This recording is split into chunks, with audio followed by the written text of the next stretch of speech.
السلام عليكم ورحمة الله وبركاته وجانا كيني مام شرف وإذا سودواد ولا ليك قالقة مeel kastoo dunida daafeeda ka joogtiin maanta barnaamijka idii haynaa waxay tahay walaalahayga qaaliga aan dhibaatada si aan uga hortagno dhibaatada gabadha haddii odageeda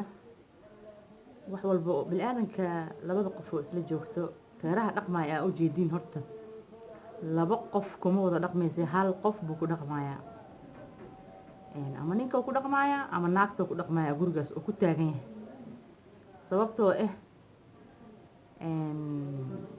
guriga arkaysiin labada qof ma wada dhisi karto labada qofna ma wada fiicnaa karto dhif iyo naadir waaye marka dad badan hooyooyin badan oo waxaa jiro ka sheeganayaan nimankooda dhahayaan aniga ninkeyga saan waaye afar sac wuu dhibaa afar labaatan sac saan oo ii galaa afar labaatan sac waa i dilaa afar labaatan sac dhiboo ii geystaa afar labaatan sac kheeli dabeecad xumi u dheeri marka walaalahayga qaaliga waxaan isku dhiirigelinayaa qofka hadduu dabeecadda shayga hadday tahay horta dabeecad qof bedeli karta ma lahan alle ayaa qof walba dabeecadda u sameeyey marka laakiinse waxaa jiro wax dadaal leh oo laysku dayo qofka bili-aadanka haddii marba la yihahdo walaalow saan ma ahan ama gabadha la yihahdo gabadha walaasheediiya saan ma ahan waan ku baryaa saan waxyaal saan u samee saan dheh la yidhaahdo waxaa imaanayso wanaag waxaa yaraanaya xumaatada yaraanayso qofkaas dhibaatada aad ka tabanayso dhan way ay yaraanaysaa marka waxaan rabaa in aan anaga aan isku laabano oo anaga aan ismaslaxeyno oo anaga aan isku sheegno wixii wanaaga xumaatada aan iska reebno walaalahayga qaaliga marka ma ahan qof walba inuu yiraahdo aniga hadda tiraad maanta ninkaan aniga uma dul qaadi kari waa ka tagayaa macquul ma noqonayso